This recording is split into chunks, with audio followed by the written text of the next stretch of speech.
It was an early start. At 7 a.m., we left our motel and headed to the Highlander Challenge 30-kilometer race. It had rained overnight, and it was still raining when we left. Not exactly the weather I was hoping for. By the time we arrived at the event venue, we were already soaked. We got there around 7:20 a.m., which was a little later than planned, so we ended up starting near the back of the ebike. That meant one thing: time to chase everyone down. Oh yeah. Turbo! 3, 2, 1, let's go! 加油！ 加油！ We wish you well, our e-bike riders heading out on course. The start was pretty crowded. I was trying to catch the riders in the front, but there weren't many places to pass, so I just waited for safe opportunities and made sure I didn't affect anyone else in the race. No rush, better to keep it clean and safe. If you are racing the Highlander Challenge, here's a little tip: bring a light. You will definitely need it for the first 10 km. I mounted mine on the handlebar, but my race number plate reflected the light straight back at me, making it harder to see the trail. Next time, I will probably mount it on my helmet instead. Yeah, thank you. The Highlander Challenge is held in Rotorua, New Zealand, right in the famous redwood forest.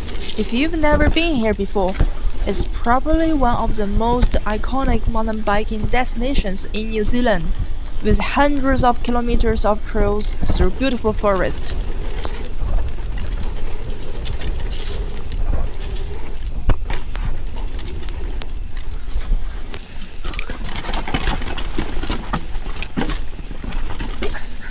My first time riding in such wet and muddy conditions. Everything was slippery, messy, and covered in mud. But honestly, it was such a fun experience. Definitely one I will remember.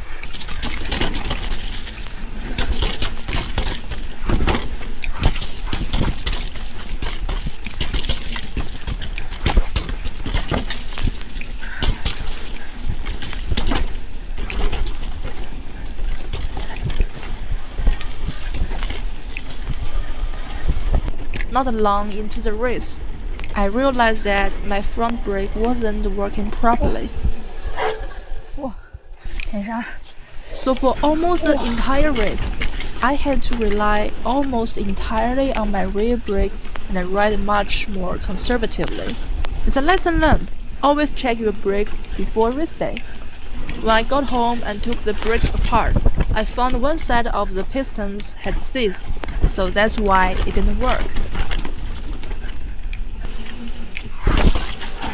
I hate the one line here. Oh, the course. Oh, the course. I probably wasted a whole minute here.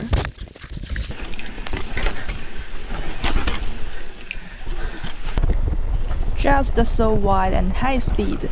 It's like a state highway. Now we are onto Mahana, one of my favorite tracks in Redwoods. It's so smooth, but I'm a bit afraid of speed here now because I can only control my rear brake. Good news was that it didn't rain that hard when I rode this section. This trail is all about fun. You can carry so much speed through here. This is a kind of trail where you just switch your brain off and enjoy the flow. I could ride this one over and over again and never get bored.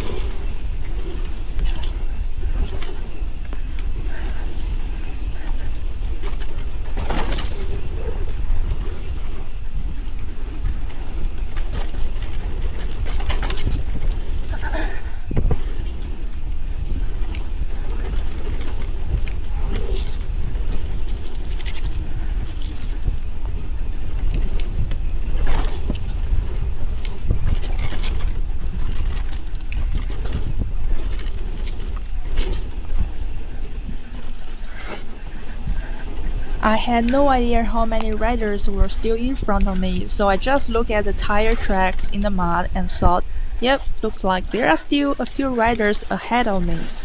Next up is Faki, one of the classic race trails in the Redwoods. It's fast, flowy, and packed with berms and rollers. Nothing technical, but it's the perfect trail to carry speed and have some fun.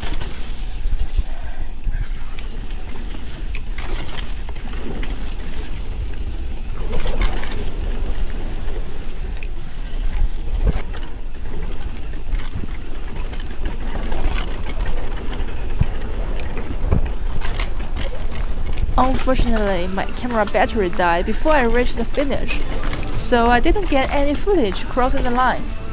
Luckily, I did get some nice photos afterwards, and I also had some practice footage of me running through the finish line the day before the race, so that will have to do. I had a great time both practicing and racing this course.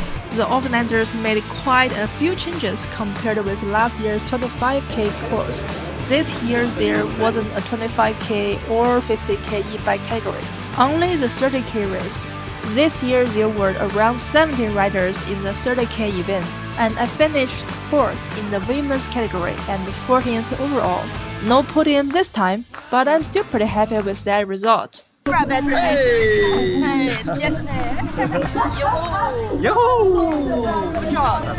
Yeah. One last funny story. When I finished, my bike only had 3% battery left. I still had to ride back from the Tawai car park to our hotel, and somehow I made it. The battery hit 0% just as I arrived. Perfect timing. And of course, despite all the rain and mud, the autumn scenery was absolutely beautiful. 哇，这个落叶好好看。